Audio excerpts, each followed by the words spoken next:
Good morning. And in case I don't see you, good afternoon, good evening, and good night. ඉතින් පිළිගන්නවා සියලුම දෙනාව Chap Thesis Podcast episode number 1 එකත් එක්ක. The Truman Show එකේ quote එකක් එක්ක iconic shot එකක් Jim Carrey කියන quote එකක් එක්ක තමයි අද අපි මේ episode number 1 start කරන්නේ.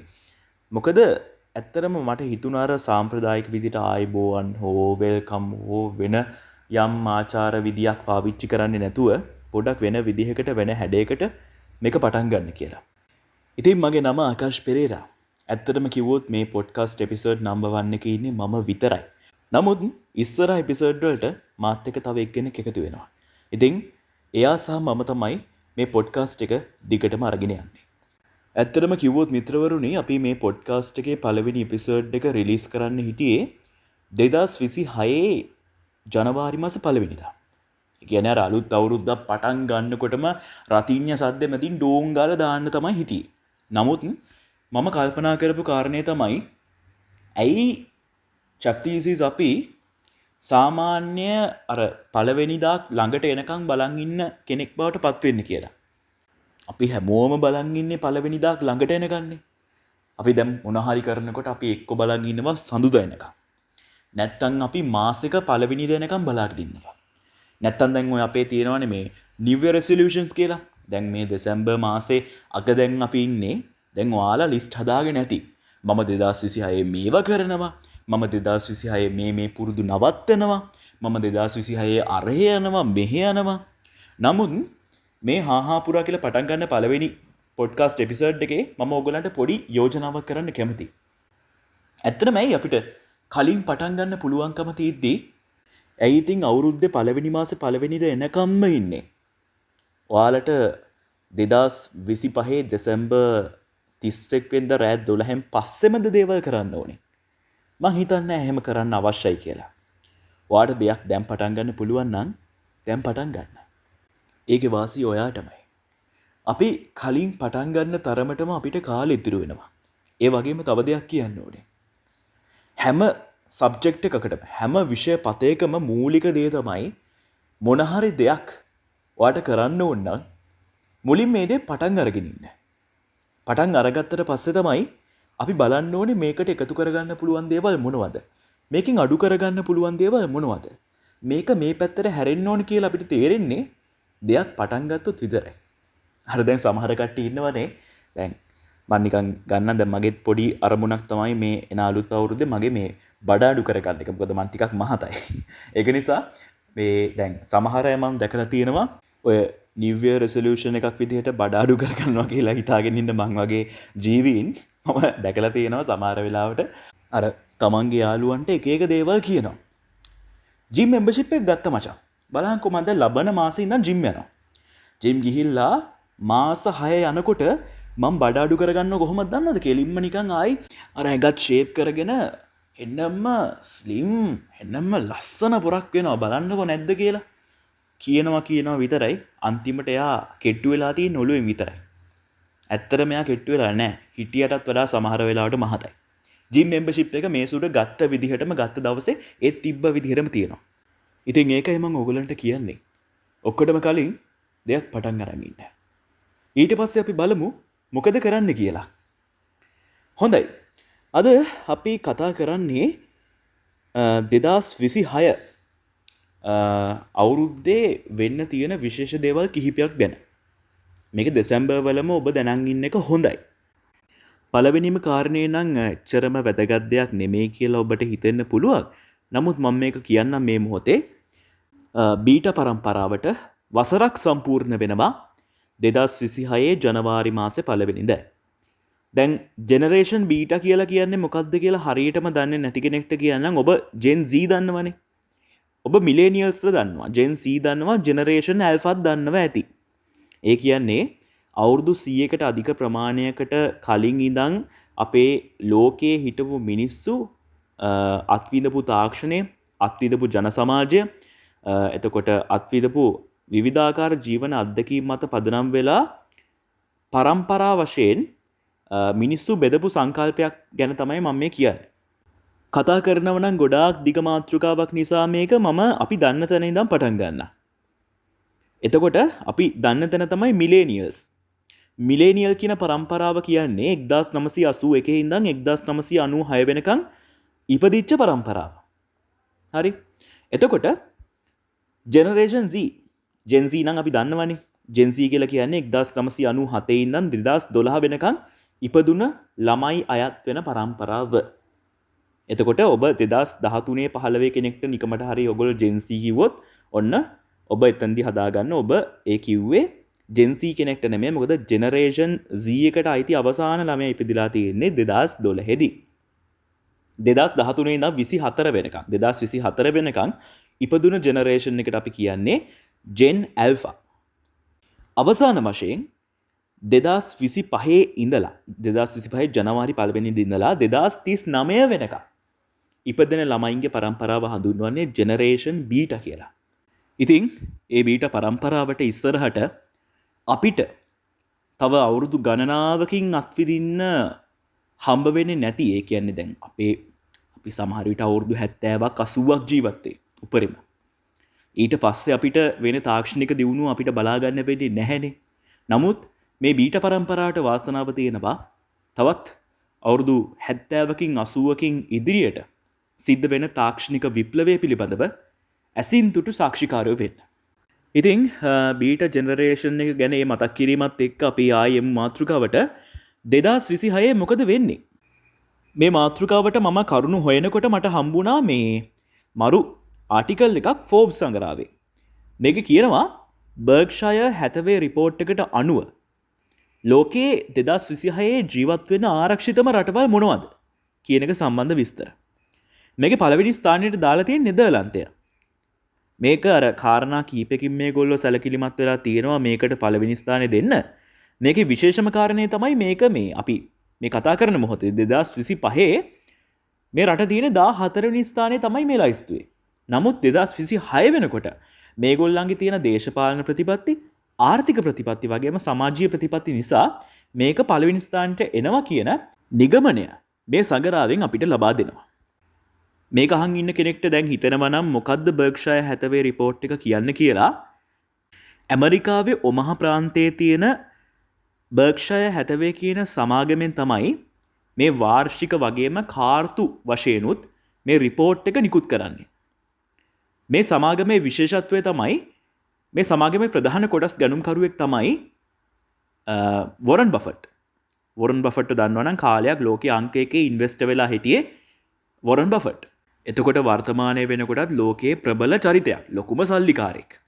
ඉතින් මේ විදිහට ටිකක් ගරු කටයුතු සමාගමකින් පිළිගැනීමක් තියෙන සමාගමකින් තමයි මේ රිපෝට් එක පළ කරන්නේ. ඉතින් මේකෙන් උපුටාගෙන තමයි ෆෝබ්ස් සංග්‍රහයෙන් මේ ලිපිය එලි දක්වන්නේ. මේ ලිස්ට් එකේ අංක 1ට නෙදර්ලන්තේ එනකොට අංක 2ට එන්නේ අපි හැමෝම හොඳටම අඳුනන රටක්. අපි මේ රටට ඉගෙන ගන්න යනවා, රස්සාවට යනවා, ප්ලේන් එකෙන් යනවා, බෝට්ටුවෙන් යනවා. මේකට සමහර වෙලාවට හොරෙන් පයින්න ගිහිල්ලා පැපුවා නිව්ගිනියාවට යන්න වෙනවා. ඒ තමයි ඕස්ට්‍රේලියාව. ඕස්ට්‍රේලියාවෙන් පස්සේ අංක 3ට ආයිසරයක් එන්නේ දැන් නෙදර්ලන්තේ පළවෙනි රට විදිහට ලයිස්තුගත වුණානේ. යුරෝපාකරය නියෝජනය කළා. 3 වෙනි ස්ථානයටත් යුරෝපාකරයේ රටක් තමයි එන්නේ. ඒ තමයි ඕස්ට්‍රියාව. ඕස්ට්‍රියාවට පස්සේ අපි අංක 4 වෙනි ස්ථානයේ දැස බැලුවොත් ඇත්තටම මේ මමත් හිතුවේ නෑ මේක බැලුවම මේ රට තියේ කියලා 4 වෙනි ස්ථානෙට. ඇත්තටම කිව්වොත් ඉතාමත් සාමකාමී රටක්, ජනගහනයත් මම හිතන්නේ ලක්ෂයක්වත් නැහැ. අයිස්ලන්ඩ් අංක 4ට ඉන්න අයිස්ලන්ඩ්. එතකොට අයිස්ලන්ඩ් කිව්වට මේක අර තනිකර අයිස් වලින් වැහිලා තියෙන කොටසක් නෙමෙයි. මේක අයිස් වලින් කාලයක් තියෙන අයිස් වලින් වැහිලා තියෙන. නමුත් මේක කොළ පාට අපිට දකින්නට ලැබෙන ඉතාමත් සාමකාමී ජන කොට්ටාශයක් ජීවත් වෙන රටක් තමයි අයිස්ලන්ඩ් කියලා කියන්නේ. කොහොම හරි ඇත්තටම කිව්වොත් මේකේ අගනගරයට මම අගනගරේ නම කියන්න පොඩ්ඩක් දන්නේ නැහැ. රේක්ජැවික්. මම හිතා රේක්ජැවික් මම දන්නේ නැහැ මම හරියට කිව්වද කියලා. මම වැරදියට කිව්වොත් ඔයගොල්ලෝ පොඩ්ඩක් හරියට කියන විදිහේ දාන්න කමෙන්ට් සෙක්ෂන් එකේ. මේ රේක්ජැවික් කියන නගරය රෑන්ක් වෙනවා number 1 in BHTP's Safe Cities report එකේ. හරිද? report එකක් තියෙනවා මේ ආරක්ෂිතම ලෝකයේ ජීවත් වෙන්න සංචාරය කරන්න ආරක්ෂිතම නගර රිපෝට් එකේ අංක 1 ස්ථානයට තියෙන්නේ අයිස්ලන්ඩ් වල අගනගරේ. හොඳයි ඊළඟට අපි අද දවසේ මේ හොඳම පහේ ලයිස්තුවේ කතා කරන අවසාන රට තමයි අපි තවත් හොඳටම දන්න රටක් කාලයක් තිස්සේ රැල්ලට ගියපු රටක් ලංකාවේ මිනිස්සු ලක්ෂ ගාණක් ජීවත් වෙන රටක් ඒ තමයි කැනඩාව. ඇත්තටම කැනඩාව ගැන කතා කරොත් මම මේ දැන් කියන්න හදන එක වැරදි නම් අනිවාර්යෙන් නිවැරදි කරන්න. ඔස්ට්‍රේලියාව වලින් පස්සේ මං හිතන්නේ ඔස්ට්‍රේලියාව තරම්ම වැඩි ශ්‍රී ලාංකිකයන් පිරිසක් ඉන්න රටක් වෙමින් පවතිනවා මේ වෙනකොටත්. ලක්ෂ ගාණක් ජීවත් වෙනවා කැනඩාවල මේ ටොරොන්ටෝ නගරය ආශ්‍රිතව. ඉතින් ඒක තමයි පස්වෙනි ස්ථානයට පවතින්නේ. මම පොරොන්දුන පරිදි නම් 5 කිව්වා. නමුත් මට හිතෙනවා 6 වෙනි ස්ථානය ගැනත් කිව්වොත් හොඳයි කියලා. මොකද මම දකිනවා වර්තමානයේ අර අපි ඉගෙන ගන්න වැඩ කරන්න රටවල් වලට යනවනේ අපි. ඒ යන ලයිස්තුව අතරේ මේ රටත් ඉහළින්ම වගේ තියෙනවා. ඒ තමයි නවසීලන්තය. මේකේ විශේෂත්වය කියන්නේ ලෝකයේ ජීවත් වෙන්න ආරක්ෂිතම රටවල් ලයිස්තුවේ මේක 6 වෙනි ස්ථානයට තියෙන දෙවැනි අවස්ථාව මේක. ඒ කියන්නේ 2025ත් මේක තිබ්බේ 6 වෙනි ස්ථානයට 2026 ලයිස්තුවෙත් මේක තියෙන්නේ 6 වෙනි ස්ථානයට. ඉතින් ඒක විශේෂ කාරණයක් විදිහට අපිට දක්වන්න පුළුවන්. සහ විශේෂ කාරණයක් කියන්න ඕනේ නවසීලන්තේ පොඩ්ඩක් නවසීලන්තයේ පරිසරය පොඩ්ඩක් සාමකාමී. මම කියන්නේ ඕක්ලන්ඩ් වගේ ප්‍රධාන නගර ආශ්‍රිතව නෙමෙයි. දැන් මෙන්න මේක පොඩ්ඩක් මට ඔගොල්ලෝ මේ අහන ඔගොල්ලෝ ඉන්නේ කැනඩා, නිව්සීලන්ඩ්, ඕස්ට්‍රේලියා මේ රටවල් තුන ආශ්‍රිතව නම් පොඩ්ඩක් කමෙන්ට් එකක් දාලා මේ මාව දැනුවත් කරන්න. මම දන්න පරිදි නිව්සීලන්ඩ් වලට සාපේක්ෂව කැනඩා සහ ඕස්ට්‍රේලියා කියන රටවල් දෙක පොඩ්ඩක් අර කමියුනිටි එකත් එක්ක නිතර මූව් වෙනවා. මම දන්න පරිදි. එතකොට නමුත් නිව්සීලන්ඩ් කම්පැරටිව්ලි පොඩ්ඩක් සාමකාමී පරිසරයක් තමයි සාමාන්‍ය විශේෂයෙන්ම ඕක්ලන්ඩ් නගරයෙන් පිටට විශේෂයෙන්ම අපිට දකින්න හම්බ වෙන්නේ. ඉතින් ඕක තමයි 2026 ලෝකයේ යන්න ආරක්ෂිතම රටවල් පිළිබඳ කතාව. ඊළඟට මං හොයාගත්තා 2026 ඔයා ඉගෙන ගන්න කෙනෙක් නම් ඉන්ටර්නැෂනල් ස්ටුඩන්ට් කෙනෙක් විදිහට යන්න ඉන්නවා නම් යන්න හොඳම රටවල් මොනවද සහ ඒවයේ යන්න හොඳම සබ්ජෙක්ට්ස් මොනවද කියන එක සම්බන්ධයි. මෙහෙමයි. දැන් මේක කියන්න කලින් පොඩි දෙයක් කියන්න ඕනේ. දැන් මේ රටට යන්න ඕනේ මේ සබ්ජෙක්ට් එක කියලා ඔයා ඒක කරන්න යන්න එපා. ඔයා කැමති සබ්ජෙක්ට් එකෙන් ඔයා යන්න try එකක් දෙන්න. හරි? එතකොට මේකේ මං මුලින්ම කැමති මේකට අදාළව රෙෆරන්ස් එක දෙන්න. එතකොට Globe News Wire සහ Yahoo Finance කියන රෙෆරන්සස් වලින් තමයි මම මේ කාරණා ගත්තේ. එතකොට මේකේ තියෙන විදිහට Big 4 කියලා රටවල් 4ක් කැටගරි කරලා තියෙනවා. මේ රටවල් 4 තමයි 2026 ට්‍රෙන්ඩ් එක වැඩිම හැමදාමත් වගේ. කෙටියෙන්ම කිව්වොත් කැනඩා නම්බර් 1 තියෙනවා. ඊට පස්සේ USA, Australia and UK. මේ රටවල් 4 තමයි Big 4 කියලා මේ Yahoo Finance එකේ තියෙන මේ ආටිකල් එකේ කැටගරි කරලා තියෙන්නේ. Big 4 එකට අමතරව ඒගොල්ලන්ගේ තව රටවල් කිහිපයක් දීලා තියෙනවා. Germany, France, Spain, New Zealand, south Korea, ඊට පස්සේ එක්සත් අරාබි එමිරාජ්‍ය එහෙම නැත්නම් UAE කියලා කියනවා. ඒ රටවල් ටිකත් ගොඩක් ඩිමාන්ඩින් වෙමින් පවතිනවා 2026 සඳහා. ඉතින් මේ දවස්වල මම දකිනවා ඩුබායි, නිව්සීලන්ඩ්, ඒ වගේම ජර්මනි වලට හොඳ ඉල්ලුමක් ඇවිල්ලා තියෙනවා. ඊට අමතරව මම මේ තනින් ඔපචුනිටිස් දැක්ක මේ ස්කැන්ඩිනේවියන් කන්ට්‍රීස් වලට. ඒ ඉතින් ඕගොල්ලන්ගේ සබ්ජෙක්ට් එක මත තමයි රඳාපවතින්නේ කොහොමද මේ පැත්තට යන්න කියන එක සම්බන්ධයෙන්.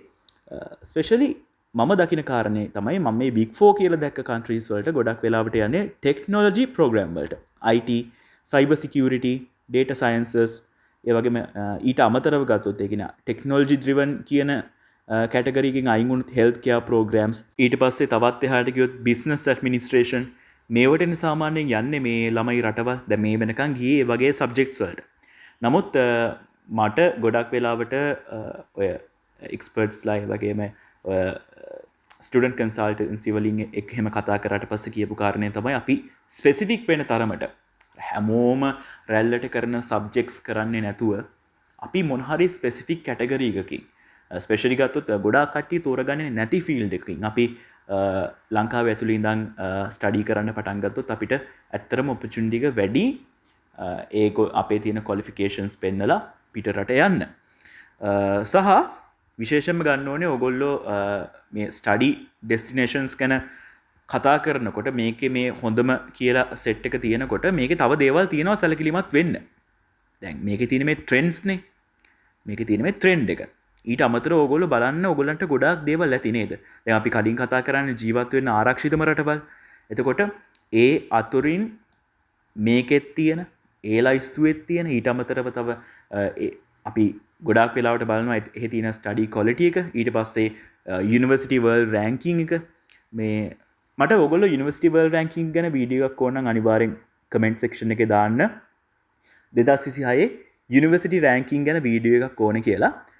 එතකොට මම ඒකට වෙනම ප්‍රෝග්‍රෑම් එකක් කරන්නම්.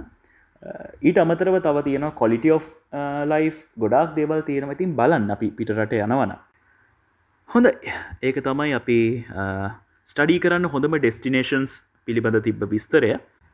ඉතින් ඒ විදිහට මම අරන් ආවේ අපේ රටේ ඉඳන් ওই පිටරට අධ්‍යාපනය ලබන්න හරි වැඩ කරන්න යන්න හරි කැමති කට්ටියට පොඩක් ඉන්ට්‍රස්ටිං කියලා හිතන කාරණා දෙකක් තමයි මම අරන් ආවේ 2026 රෑන්කින්ග්ස් වල. ඉතින් 2026 වෙන්න තියෙන දේවල් පිළිබඳ තව ගොඩක් දේවල් තියෙනවා. නමුත් මම හිතුවා අදට පොඩ්කාස්ට් එක නවත්තන්න කියලා. මොකද එකක් ඉතින් මම තනියම කරන්නේ. ඉතින් මම හිතුවා ඊළඟ එපිසෝඩ් එකේ තව කෙනෙක් එක්කම ඇවිල්ලා අපි ඊතුරු දේවල් පිළිබඳ කතා කරමු. 2026 දිනේ ආයි අපි හම්බ වෙන්නේ. අපි මේ 2025 දී දාන පළවෙනි සහ අවසාන වීඩියෝව. එතකොට අපේ දෙවන එපිසෝඩ් එකෙන් අපි හම්බ වෙන්නේ 2026. ඒක නිසා මං උපරිම උත්සාහ කරනවා ඕගොල්ලොන් එක ආරම්භයේදී මේ කියන්නේ ජනවාරි 1 වෙනිදාම ඕගොල්ලන්ව හම්බ වෙන්න එන්න අපි උපරිම උත්සාහ කරමු. ජනවාරි 1 වෙනිදා හම්බ වෙන්න. එහෙනම් චප්තිසිස් පොඩ්කාස්ට් එපිසෝඩ් නම්බර් 1 එක මේ විදිහට ඉවර වෙන්නේ. අපි එපිසෝඩ් 2 එකෙන් ඉක්මනටම හමු වෙමු. එහෙනම් යාළුවෝ හැමෝටම good bye.